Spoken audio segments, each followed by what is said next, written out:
അവൾ ആക്ച്വലി ഭയങ്കര സ്റ്റുഡിയോസ് ആണ്. ക്ലാസ് ഫസ്റ്റ് സെക്കൻഡ് അങ്ങനെയാണ് അവളുടെ ഫ്രം ദ ബിഗിനിങ്. പിന്നെ 11th ഗ്രേഡ് കഴിയുമ്പോഴാണ് അവൾ ഇത് പറയുന്നത്. അതിനു മുമ്പ് ബൈക്ക് റേസിംഗ് ഒക്കെ ഇൻട്രസ്റ്റ് ഉണ്ടായിരുന്നു.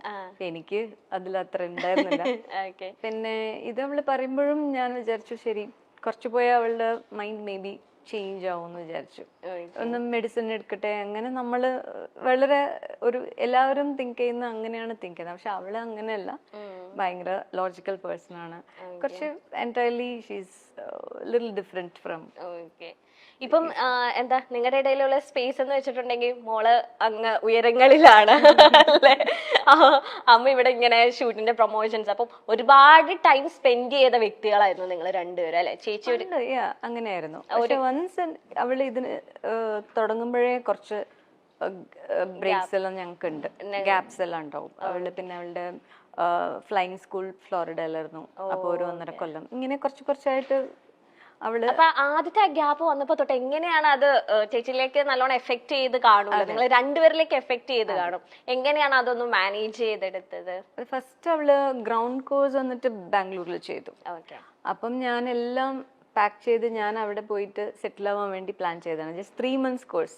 ഞാൻ പറഞ്ഞു 3 months അവള് ഇല്ലാതെ എനിക്ക് ഇരിക്കാൻ പറ്റില്ല, അവൾ എവിടെ പോയാലും ഞാൻ പോവും. അവിടെ ഒരു കിച്ചൺ സെറ്റ് ചെയ്തിട്ട് ഞാൻ എവിടെയെങ്കിലും സ്റ്റേ ചെയ്യുമെന്ന് പറഞ്ഞിട്ടാണ് പോയത്. പക്ഷെ അവള് ഭയങ്കര കോൺഫിഡന്റ് ആയിരുന്നു.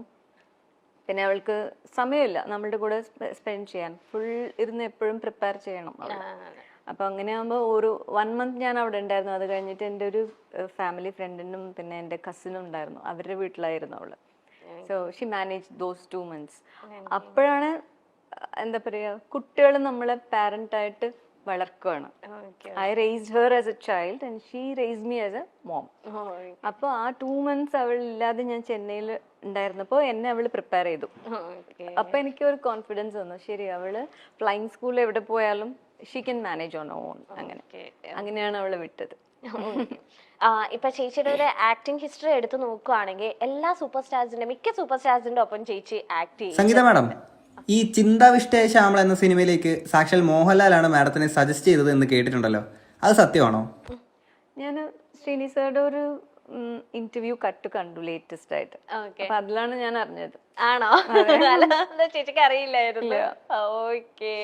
അല്ല, ഫസ്റ്റ് മലയാളത്തിലേക്കുള്ള എൻട്രി ലാലേട്ടന്റെ സിസ്റ്റർ ആയിട്ടായിരുന്നു അല്ലെ? നാടോടി എന്ന മൂവിയിലായിരുന്നു എൻട്രി. ആ സമയത്ത് ലാലേട്ടൻ ഒരുപാട് പിക്ചേഴ്സ് ഒക്കെ ചേച്ചിയുടെ അടുത്ത് തന്നിട്ടുണ്ടായിരുന്നു. സെറ്റിലുള്ള പിക്ചേഴ്സ് ആണോ, സിംഗിൾ പിക്ചേഴ്സ് ആണോ? അല്ല, അത് ആക്ച്വലി ഷൂട്ടിംഗ് കൊടൈക്കനാലിലായിരുന്നു. അപ്പൊ വളരെ ബ്യൂട്ടിഫുൾ അറ്റ്മോസ്ഫിയർ ആണ്. അപ്പൊ മോഹിനി ചേച്ചിയാണ് അതില് ലീഡ്, ഫീമെയിൽ ലീഡ്. അപ്പൊ ലാൽ സാറിന്റെ ഫോട്ടോഗ്രാഫി ഇൻട്രസ്റ്റ് ഉണ്ടായിരുന്നു തോന്നുന്നു. സോ എല്ലാവരും എടുക്കുകയാണ്. അപ്പൊ എനിക്കും കുറച്ച് എന്റെ കാൻഡിഡ് പിക്ചേഴ്സ് ആണ് കുറച്ച് കിട്ടി. അതിപ്പോഴും സൂക്ഷിച്ചു വെച്ചിട്ടുണ്ട്.